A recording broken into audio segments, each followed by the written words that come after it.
आप पढ़ रहे हैं फिजिक्स सेकंड पेपर का वर्ण विक्षेपण प्रिज्म का प्रकाश अपवर्तन पाठ का अल्पतम विचलन कोण, इसको दिखाते हैं डेल्टा एम से। तो इसमें आपको क्या बताना है, एक चीज़ यानी ये नोटिस है आपके लिए कि प्रिज्म केवल एक मतलब एक प्रिज्म में एक आपतन के लिए केवल अल्पतम विचलन कोण एक ही मिलता है। यानी एक प्रिज्म को प्रयोग कर रहे हैं, उसमें आप अपवर्तन क्रिया दिखा रहे हैं, तो उसमें केवल एक ही विचलन कोण मिलेगा, दो कभी विचलन कोण नहीं मिलेगा। यानी न्यूनतम विचलन कोण एक ही मिलेगा। ठीक है, अल्पतम विचलन कोण एक मिलता है। परिभाषा देखना चाहें देख लें। इसमें है कि प्रिज्म द्वारा प्रकाश अपवर्तन की क्रिया में एक विशेष आपतन कोण पर न्यूनतम विचलन कोण प्राप्त होता है या मिलता है, इसे अल्पतम विचलन कोण डेल्टा एम कहते हैं। ठीक है, और कंडीशन देख लीजिए। अल्पतम विचलन कोण पर आपतन कोण तथा निर्गत कोण का मान बराबर होता है। ये हमेशा याद रखना चाहिए कि आपतन कोण और निर्गत कोण हमेशा इक्वल होता है। कहने का मतलब ये समझ लीजिए, जैसे यहाँ से आप प्रकाश डाल रहे हैं, ये आपतन कोण हुआ, जब ये निकलेगा तो ये आपका अपवर्तन कोण निर्गत कोण दोनों आपस में बराबर होंगे। कब? जब डेल्टा एम अल्पतम विचलन की स्थिति हो।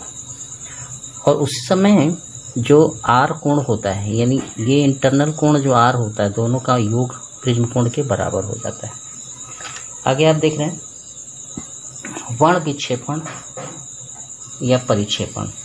श्वेत प्रकाश को जब हम प्रिज्म पर डालते हैं तो वो 7 अपने अवयवी रंगों में बढ़ जाता है अपवर्तन के कारण। इस घटना को हम कहते हैं वर्ण विक्षेपण। तो यहाँ हमने लिखा है कि श्वेत प्रकाश का प्रिज्म द्वारा अपवर्तन के बाद अपने अवयवी 7 रंगों में विभक्त होने की घटना को हम क्या कहते हैं? वर्ण विक्षेपण कहते हैं। जैसे कि इसमें दिखाया गया 7 रंग जो बनते हैं, उसमें एक चीज़ याद रखा जाता है कि लाल सबसे ऊपर, फिर नारंगी, पीला, हरा, फिर से आपका नीला और आसमानी और बैगनी बनता है। ठीक है, रेड, ऑरेंज, येलो, ग्रीन, आपका ब्लू, इंडिको और वायलेट। ठीक है, ये क्रम होता है, याद रखा जाता है। इसमें सबसे ज़्यादा विचलन जो होता है वो बैगनी रंग के लिए होता है। जैसे ये देख रहे हैं, सबसे ज़्यादा विचलन ये बैगनी रंग के लिए होता है। इसका विचलन कोण भी बड़ा होता है, यानी बैगनी कोण का विचलन सबसे अधिक होता है और आर का सबसे कम, यानी लाल रंग का सबसे कम। वर्ण विक्षेपण का कारण क्या होता है वो आपको दिखा रहे हैं हम आपको। किसी पदार्थ युक्त माध्यम में प्रकाश की चाल भिन्न भिन्न होती है अलग अलग रंगों के लिए, है ना। तो वायु या निर्वात में सभी रंगों के प्रकाश की चाल जो होती है समान होती है, लेकिन किसी पदार्थिक माध्यम में प्रकाश की चाल यानी अलग अलग रंग की चाल अलग, लाल की चाल अलग होगी, बैगनी की चाल अलग होगी, हरे की चाल अलग होती। इसीलिए वर्ण विक्षेपण क्रिया होती है।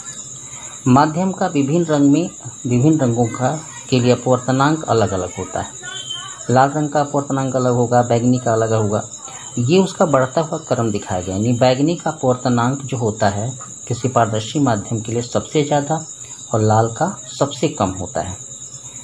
ठीक है, दूसरी बात, विचलन कोण जो बनता है उसमें बैगनी का विचलन कोण सबसे ज़्यादा होता है, सबसे ज़्यादा विचलित होती है ये किरण, और लाल का सबसे कम होता है। याद रखिएगा कि विचलन कोण सबसे अधिक बैगनी का और लाल का सबसे कम, अपवर्तनांक बैगनी का सबसे ज़्यादा, लाल का सबसे कम।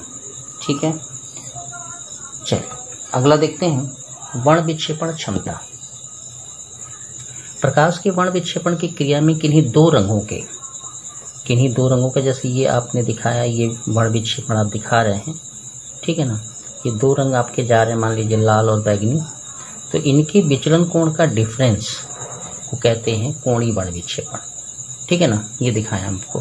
प्रकाश के वर्ण विक्षेपण की क्रिया में किन्हीं 2 रंगों, ठीक है ना, किन्हीं 2 रंगों के विचलन कोण के अंतर को हम कहते हैं कोणीय वर्ण विक्षेपण थीटा, है ना, एंगुलर डिस्प्रेशन कहते हैं इसको।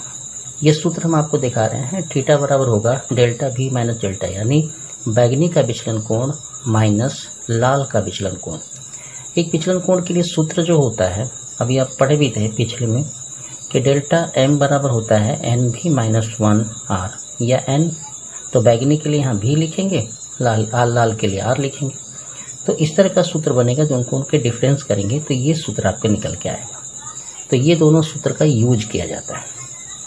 उसके बाद है वर्ण विक्षेपण क्षमता।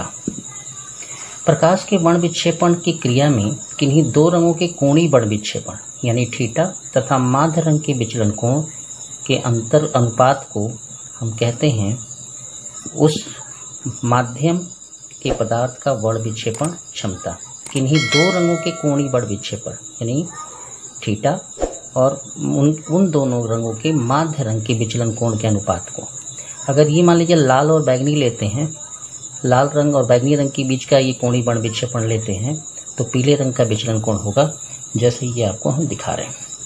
ठीक है, तो ओमेगा बराबर होगा delta V minus delta R बट्टे डेल्टा Y।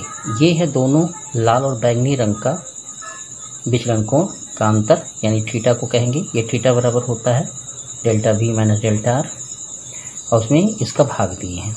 तो ये हमने पहले भी निकाला था, ये पहले आपका हम निकाल के दिए थे।